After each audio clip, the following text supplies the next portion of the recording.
Students good afternoon.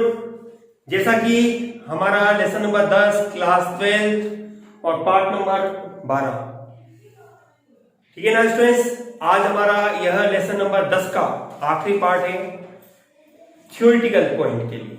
आज हमारा ये लेसन इस वीडियो में समाप्त हो रहा है, जो आपके आरबीएसई और सीबीएसई सिलेबस के अकॉर्डिंग हमने बनाया है। ठीक है स्टूडेंट्स, हमारे पास आज का जो टॉपिक है एक इंपॉर्टेंट टॉपिक रहता है। वैसे तो कहा जाए तो इतना इंपॉर्टेंट नहीं रहता ये टॉपिक जितना होना चाहिए था, ठीक है ना। क्यों? क्योंकि इस लेसन में आर एल एलसीआर नदी वक्र, तीक्ष्णता का व्यवहार और आवृत्ति का प्रभाव, ये सारे एक एक नंबर के दो नंबर के क्वेश्चन ऑलरेडी ले लेते हैं, ठीक है ना। यहां यदि अपने पास एक छोटे मोटे क्वेश्चन बनते हैं तो मुश्किल से एक नंबर का क्वेश्चन मान लीजिए इस टॉपिक से रिलेटेड जो बन सकता है। ठीक, देखिए यहां क्वेश्चन क्या क्या बन सकते हैं, पहले इस चीज को सुनो। पहला सवाल आपके पास हो सकता है ट्रांसफार्मर क्या है। नंबर 2, यह किस सिद्धांत पर कार्य करता है। नंबर 3 के रूप में यह कितने प्रकार के होते हैं। नंबर 4 के रूप में कि ट्रांसफार्मर जो बनते हैं आपके पास उसमें धारा और वोल्टता और फेरों की संख्या में परस्पर संबंध क्या होता है। और आखिरी सवाल, ट्रांसफार्मर में होने वाली ऊर्जा हानि या ऊष्मीय हानि को किस प्रकार से आप कम कर सकते हैं। ठीक है स्टूडेंट्स, ये पॉइंट्स अपने पास हैं जिनका हम यहां आज हमारी इस क्लास में हम डिस्कस करेंगे। सबसे पहले स्टूडेंट्स अपना टॉपिक है ट्रांसफार्मर क्या है। देखिए अपने पास एक जनरल छोटा सा सवाल है कि ट्रांसफार्मर पर आधारित युक्ति का नाम बताइए। ट्रांसफार्मर किस सिद्धांत पर आधारित होता है, जिसके आधार पर अपन कहते हैं अन्योन्य प्रेरण। सवाल यूं होगा, अन्योन्य प्रेरण के सिद्धांत पर आधारित युक्ति का नाम बताइए, तो आपका आंसर बनता है ट्रांसफार्मर। यह सवाल फिर भी संभावितों में से है, एक नंबर के लिए अच्छा सवाल है आपके पास, ठीक है ना। दोबारा सवाल को सुन लीजिए, ट्रांसफार्मर अन्योन्य प्रेरण के सिद्धांत पर आधारित होता है। सवाल दोनों रूपों में पूछा जा सकता है कि अन्योन्य प्रेरण के सिद्धांत पर युक्ति का नाम लिखिए, तो आपका आंसर बनेगा ट्रांसफार्मर। सवाल यूं भी हो सकता है कि ट्रांसफार्मर किस सिद्धांत पर कार्य करता है, तो आपका आंसर बनेगा अन्योन्य प्रेरण। चलिए अब स्टूडेंट्स अपन देखते हैं ट्रांसफार्मर है क्या, ट्रांसफार्मर किसे कहते हैं। तो सुनो पहले आप, देखिए ट्रांसफार्मर में हमारे पास क्या होता है कि नर्म लोहे की पटलित क्रोड होती है। देखो इस प्रकार से मैं इसका डायग्राम आपको बना रहा हूं बोर्ड पे। नर्म लोहे की पटलित क्रोड से क्या तात्पर्य है, इससे तात्पर्य यह होता है कि जैसे लोहे की बारीक बारीक पत्तियां होती है जिसको हम छीलन कहते हैं, छीलन, इन छीलनों को एक दूसरे के ऊपर रखकर एक शीट बनाई जाती है, एक मोटी परत बनाई जाती है जो कि चालक पदार्थ की ही होती है, क्योंकि जो लोहा होता है वह चालक धातुओं में से ही काउंट किया जाता है, चालक धातुओं में ही लोहे को पढ़ा जाता है। ठीक है, इस प्रकार से यह अपने पास ट्रांसफार्मर के लिए हमने नरम लोहे की पटलित क्रोडें बनाई है इस प्रकार।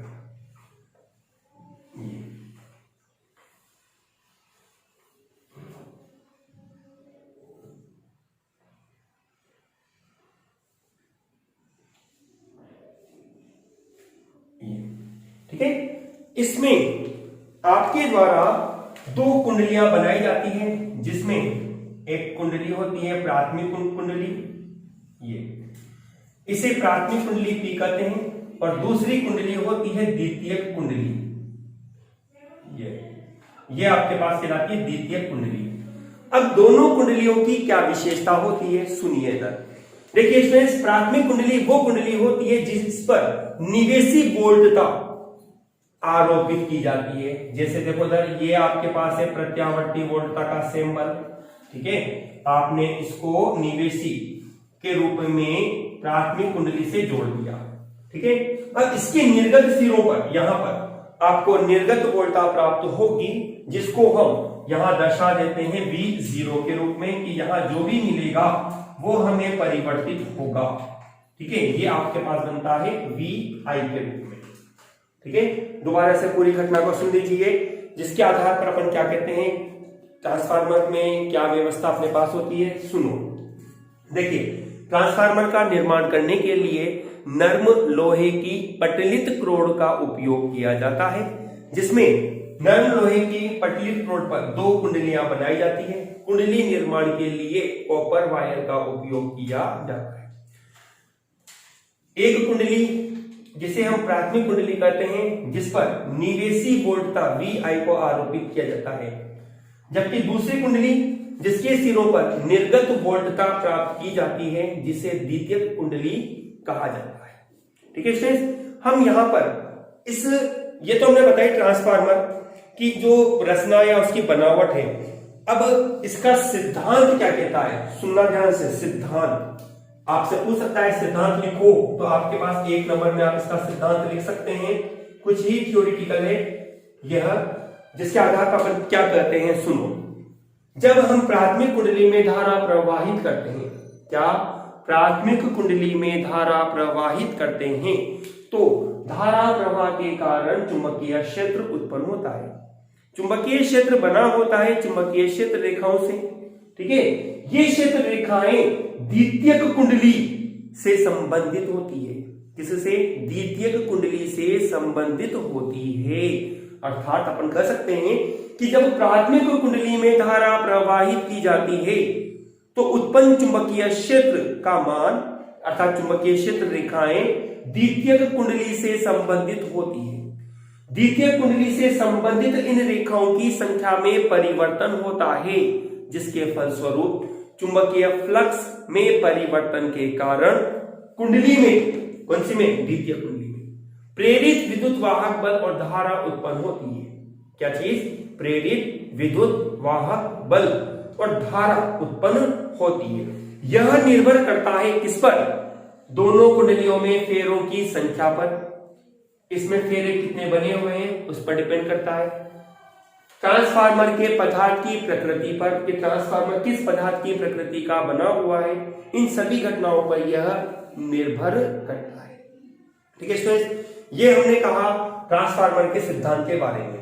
दोबारा एक बार और शॉर्ट में अपन इस चीज को और देखते हैं। दोबारा ध्यान देना, क्योंकि इतना बड़ा टॉपिक नहीं है जितना आप समझते हो इसको। देखो, कहना क्या है आपको, जब प्राथमिक कुंडली में धारा प्रवाहित की जाती है, धारा प्रवाह करने पर चुंबकीय क्षेत्र उत्पन्न होता है, जिससे उत्पन्न चुंबकीय क्षेत्र रेखाएं द्वितीयक कुंडली से संबंधित होती है। अर्थात द्वितीय कुंडली से गुजरने वाली चुंबकीय क्षेत्र रेखाओं की संख्या में परिवर्तन होता है, जिसके फलस्वरूप कुंडली में एक प्रेरित विद्युत वाहक बल और धारा उत्पन्न होती है। ठीक है स्टूडेंट्स, इस घटना के फलस्वरूप जो धारा और प्रेरित विद्युत वाहक बल अपने को उत्पन्न होगा वो परिवर्तित होगा। यह डिपेंड करता है किस पर? इन दोनों कुंडलियों में फेरों की संख्या पर, ट्रांसफार्मर के पदार्थ की प्रकृति पर और ताप पर। इन राशियों पर यह निर्भर करता है। देखिए, हम यहां पर इससे रिलेटेड एक क्वेश्चन जो आगे अपना बनता है, हम इसको सॉल्व करना चाहते हैं। हम ये कहते हैं, यदि हमने कहा यदि प्राथमिक कुंडली में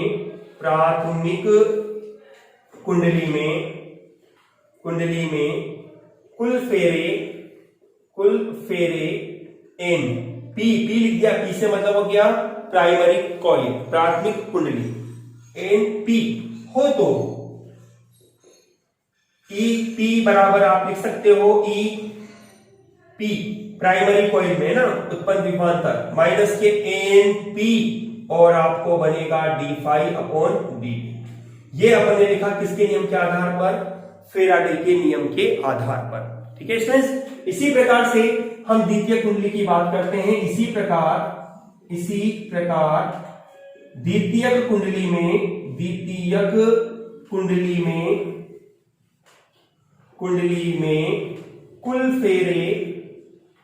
कुल फेरे एन एस हो तो आपको बनेगा ES बराबर होगा माइनस के NS d∅/dt। समीकरण नंबर 2। ध्यान से देखें, ध्यान से सुने और फिर समझते हुए लिखें।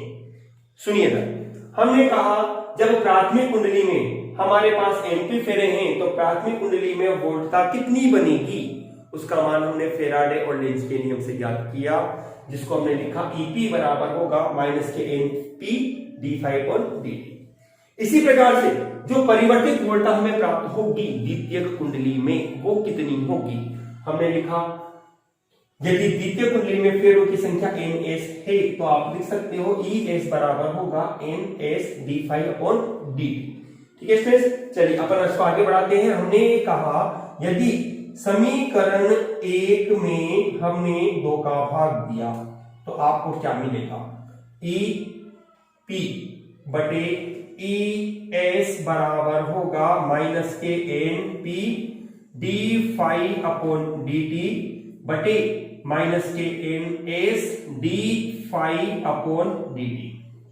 ठीक है स्टूडेंट्स, आप जैसा कि जानते हैं माइनस से माइनस कट जाएगा, d∅dt कट जाएगा तो आपको मिलेगा EP अपॉन ES बराबर होगा NP अपॉन NS।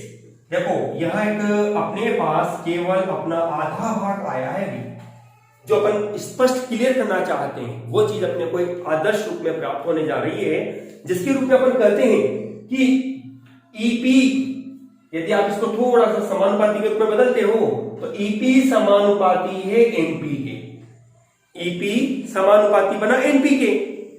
ठीक है ना, तो इसका अर्थ क्या हुआ कि जिस कुंडली में फेरों की संख्या ज्यादा होगी तो वोल्टता का मान भी अधिक होगा। यदि अब सवाल मेरे पास क्या बना, यदि मैं कुंडली में विभवांतर या वोल्टता के मान में वृद्धि करना चाहता हूं तो मैं क्या करूं, मैं करूंगा कुंडली में फेरों की संख्या को बढ़ा दो। क्या कर दो, कुंडली में फेरों की संख्या को बढ़ा दो। कहां पर, आप देखो यदि मैं प्राथमिक कुंडली में वोल्टता अधिक चाहता हूं तो इसमें फेरों की संख्या बढ़ेगी, और यदि द्वितीय कुंडली में वोल्टता अधिक चाहता हूं तो इसमें फेरों की संख्या अधिक होगी। किससे, प्राथमिक कुंडली से। बात समझा रही है? इसका मतलब क्या हुआ कि जिस कुंडली में फेरों की संख्या अधिक होगी उस कुंडली में प्रेरित विद्युत वाहक बल का मान भी अधिक होगा।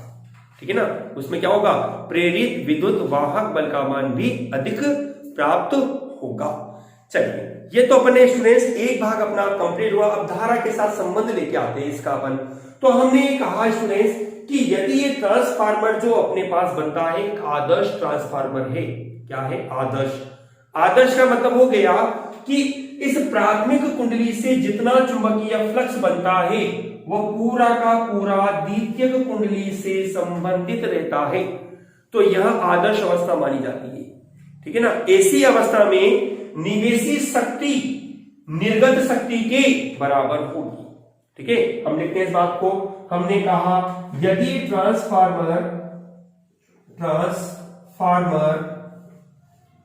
आदर्श हो तो आपको बनेगा निवेशी शक्ति बराबर होगी निर्गत शक्ति। ठीक है, हम इसको इस तरह से लिख सकते हैं PI इनपुट, P0 आउटपुट। आप जानते हैं, हमने पढ़ा है कि P बराबर होता है VI।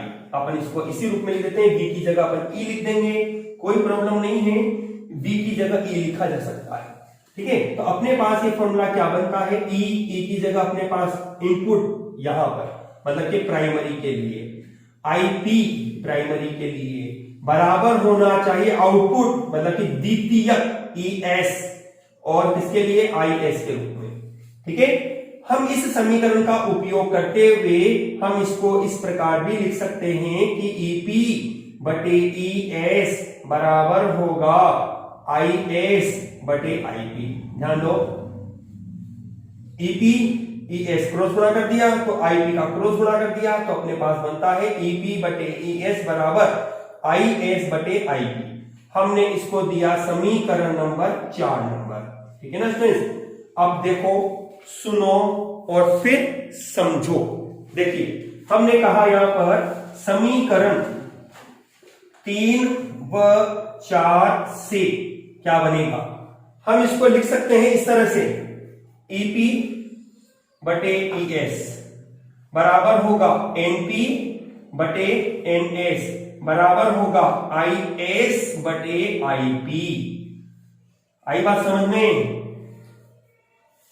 आपके पास कंडीशन क्या बनती है कि यदि ईपी बटे ईएस आई एस बटे आई पी के बराबर है, ईपी बटे ईएस एनपी बटे एनएस के बराबर है, तो यह भाग इस भाग के बराबर होना चाहिए। हमने तीनों भागों को एक साथ कंबाइंड रूप में लिख दिया। ये अपने पास बनती है समीकरण नंबर 5। हम पूरी घटना अब इसके आधार पे कहेंगे। देखो, सुनो और समझो। देखो, प्राथमिक कुंडली में फेरों की संख्या अधिक है तो वोल्टता अधिक है, लेकिन धारा का मान क्या होगा? कम होगा। ठीक है ना? इसका मतलब क्या हुआ कि जिस कुंडली में फेरों की संख्या अधिक होती है वोल्टता का मान तो अधिक होगा, लेकिन धारा का मान कम होता है। दोबारा सुन लीजिए। देखो, ईपी एनपी दोनों ऊपर आ रहे हैं, लेकिन आईपी नीचे आ रहा है। मतलब कि इनके लिए धारा आई का जो मान है वो व्युत्क्रम हो गया, उल्टा हो गया, कम हो गया। ठीक है ना? अपन कह सकते हैं कि ईपी और एनपी तो परस्पर संबंधित है। जैसा एक परिवर्तन दूसरे में होगा, वैसा ही दूसरा परिवर्तन पहले में होगा, लेकिन इनके संगत जो भी परिवर्तन बनेगा उसका उल्टा परिवर्तन धारा आई में बनेगा। ठीक है? जिसके आधार पर अपन कह सकते हैं कि यदि जिस कुंडली में फेरों की संख्या अधिक होगी तो उसके लिए वोल्टता का मान भी अधिक होगा, लेकिन धारा का मान कम होता है। ठीक है स्टूडेंट्स? इस आधार पर हम ये कह सकते हैं कि ट्रांसफार्मर दो प्रकार के बनते हैं, जिन्हें हम अपचाई और उच्चाई ट्रांसफार्मर कहते हैं। अपचाई स्टेप डाउन, इसको इंग्लिश में बोलते हैं स्टेप डाउन। उच्चाई जिसको बोलते हैं स्टेप अप, उच्चाई ट्रांसफार्मर कहलाता है। चलिए स्टूडेंट्स, इसका स्क्रीनशॉट लीजिए, फिर हम आगे बढ़ते हैं जो कि ट्रांसफार्मर के प्रकार होंगे।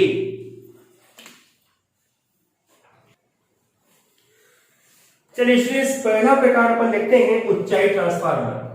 नंबर 1 अपने पास है उच्चाई ट्रांसफार्मर। ट्रांसफार्मर क्या कहता है आपको? यह उच्चाई ट्रांसफार्मर जिसको कहते हैं स्टेप अप, मतलब कि वह ट्रांसफार्मर जो निवेशी वोल्टता के मान को उच्च वोल्टता में परिवर्तित कर देता है, उच्चाई ट्रांसफार्मर कहलाता है। आप इसको यूं भी कह सकते हैं कि वे ट्रांसफार्मर जो निम्न वोल्टता को उच्च वोल्टता में परिवर्तित करता है, ऐसे ट्रांसफार्मर को उच्चाई ट्रांसफार्मर कहते हैं। मैं परिभाषा बोर्ड पे लिखता हूं, आप ध्यान देना, लिखना। देखो, वह ट्रांसफार्मर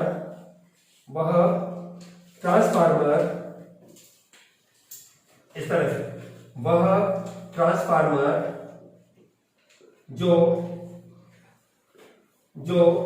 निम्न वोल्टता को उच्च वोल्टता में रूपांतरित करता है उच्चाई ट्रांसफार्मर कहलाता है। उच्चाई ट्रांसफार्मर कहलाता है। ठीक है स्टूडेंट्स? देखो, इस ट्रांसफार्मर की शर्त क्या बनती है? इस ट्रांसफार्मर में क्या होगा? देखो, वोल्टता उच्च होगी, एस का जो मान होगा वो ईपी से अधिक होगा। अब आप जान गए कि एस का मान ईपी से अधिक है तो फेरों की संख्या भी क्या होगी? फेरों की संख्या भी अधिक होगी, मतलब कि N S greater than N P. समझाइए बात? लेकिन एक बात ही रहेगी अपने को याद, क्या? धारा घटेगी। आई एस का जो मान होगा वो आई पी से क्या होगा? कम होगा।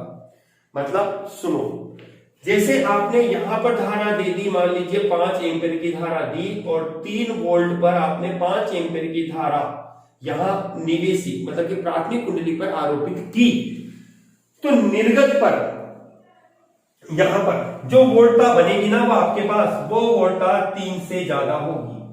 ठीक है ना? लेकिन धारा का जो मान बनेगा वो 5 से आपको कम प्राप्त होगा। बात समझ आई कि ये ट्रांसफार्मर ऐसा है जो निवेशी वोल्टता को उच्च वोल्टता में तो परिवर्तित कर देगा, लेकिन धारा के मान में क्या करेगा, कमी कर देगा। ठीक है, ये तो अपने पास था फर्स्ट। अब आ गए हैं अपन सेकंड, जो कि अपने पास बनता है क्या कि सेकंड ट्रांसफार्मर के आधार पर हमारा यहां पर इसका नामकरण होता है अपचायी ट्रांसफार्मर। नंबर 2, अपचायी ट्रांसफार्मर।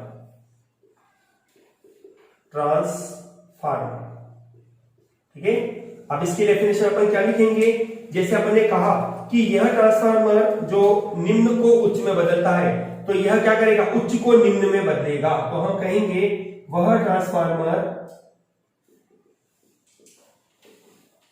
जो उच्च वोल्टता को निम्न वोल्टता में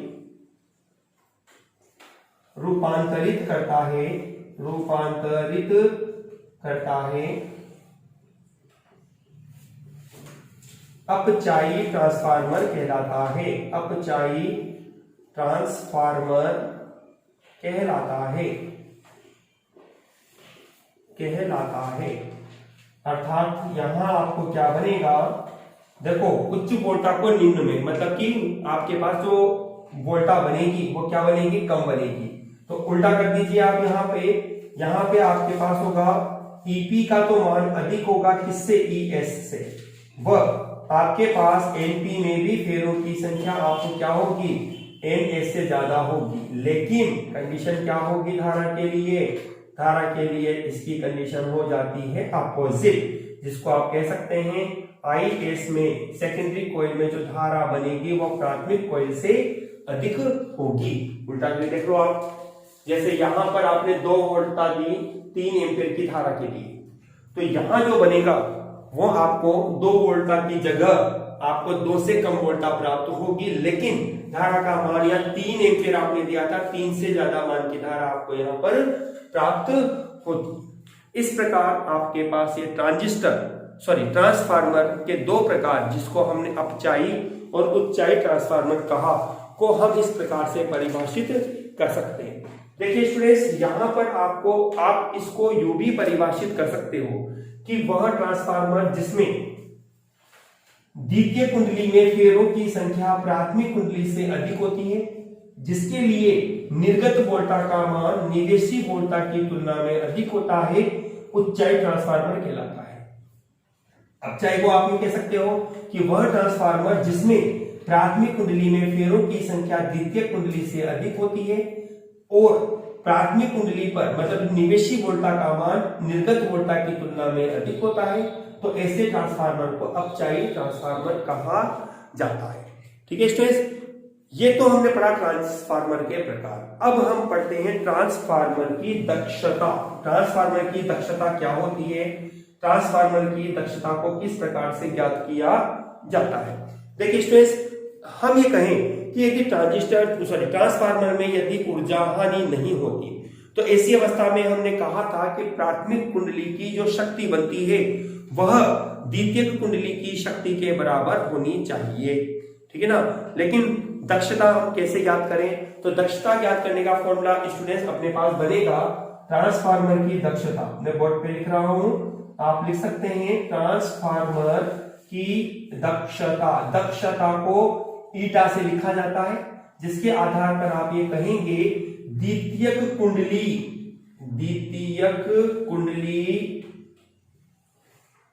जो कि आपके पास बनती है द्वितीय कुंडली, यह के सिरों पर शक्ति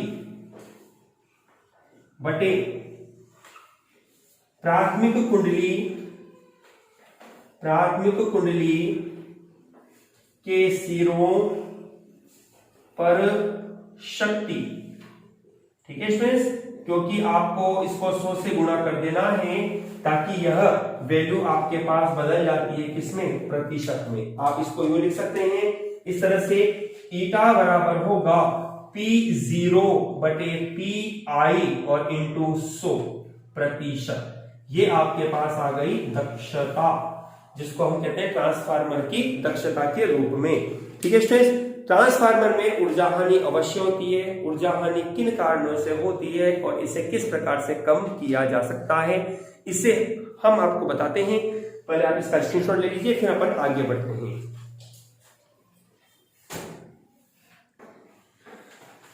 चलिए स्टूडेंट्स, अपन देखते हैं ट्रांसफार्मर में ऊर्जा हानि।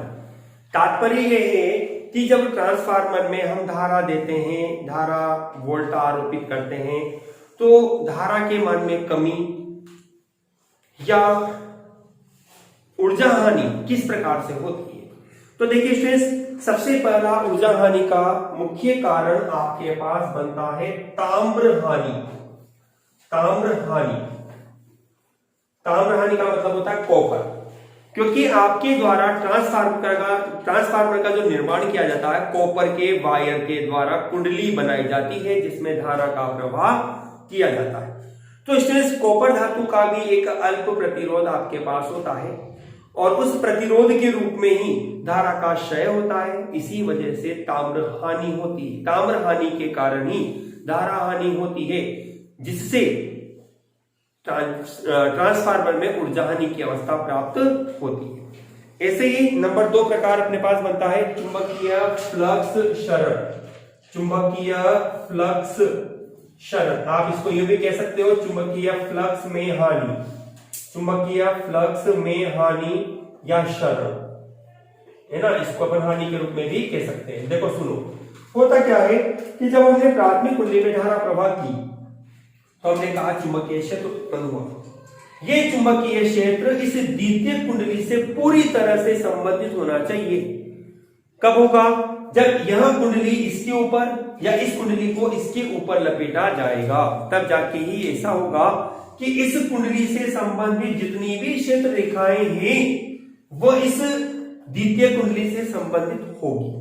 ठीक है स्टूडेंट्स, तो हम ये कहेंगे कि इस प्रक्रिया में इन कुंडलियों के मध्य अल्प दूरी होती है, चुंबकीय फ्लक्स में कमी होती है, जिसके फलस्वरूप चुंबकीय फ्लक्स में हानि के वजह से अपने को ऊर्जा हानि प्राप्त होती है। नंबर 3 के रूप में अपने पास बनता है भंवर धाराएं। हमने पढ़ा भी था हमारे टॉपिक में कि भंवर धाराएं क्या होती है। आप जानते हैं कि इन धाराओं को हम पूर्णतया समाप्त तो नहीं कर सकते, लेकिन कुछ मात्रा में इनको कम किया जा सकता है। देखिए स्टूडेंट्स, भंवर धारा होने का कारण क्या है कि जब चुंबकीय फ्लक्स अपने पास बनता है, चुंबकीय फ्लक्स में परिवर्तन होता है, तो कुंडली में संबद्ध चुंबकीय फ्लक्स में परिवर्तन के कारण प्रेरित विद्युत वाहक बल और धारा उत्पन्न होती है। ठीक है, इस धाराशय के कारण हमें जो धारा हमें प्राप्त होनी चाहिए थी वो धारा प्राप्त नहीं हो पाती, क्योंकि हमारे पास यहाँ पर इस घटना को कम करने के लिए हम यहाँ पर नर्म लोहे का उपयोग करते हैं, जो कि नर्म लोहे की पटलित क्रोड अपने पास उपयोग में ली जाती है। जिसके आधार पर अपन ये भी कह सकते हैं कि भंवर धाराएं जो होती है यह ऊष्मा हानि अर्थात शक्ति को कम भी करती है। ठीक है, नंबर 4 अपने पास पॉइंट बनता है शैथिल्य हानि। शैथिल्य, जैसा कि आप जानते हैं अपने ही टॉपिक में हमने पढ़ा भी था, शैथिल्य पास या लूप। शैथिल्य हानि के रूप में होता है कि जब हम कुंडली में बार बार धारा प्रवाहित करते हैं तो यह कुंडली चुंबकित होती है। बार बार चुंबकीय गुणों को समाप्त करना, विपरीत दिशा में लाना, तो ये क्या करती है, इसकी शैथिल्यता अर्थात इसकी चुंबकीय गुणों में कमी करती है। चुंबकीय गुणों में कमी के कारण शैथिल्य हानि हमें प्राप्त होती है। इसी हानि को कम करने के लिए हम नर्म लोहे की यहाँ पटलित क्रोड का यहाँ उपयोग करते हैं। ठीक है स्टूडेंट्स, इस तरह से आप जनरल शॉर्ट में इन पॉइंटों को आप केवल याद रखो कि ट्रांसफार्मर में ऊर्जा हानि के कारण क्या है। ताम्र हानि, चुंबकीय फ्लक्स में क्षरण, भंवर धारा, शैथिल्य हानि। ये 4 रीजन है। 4 में से कोई भी 1 या 2 या 3 या चारों रीजन आपसे वह पूछ सकता है। ठीक है स्टूडेंट्स, आज की हमारी ये वीडियो आपको कैसी लगी? कमेंट बॉक्स में क्वेश्चन जो पूछे गए उनके जवाब अवश्य दीजिए और वीडियो को लाइक, शेयर और सब्सक्राइब अवश्य कीजिए। धन्यवाद।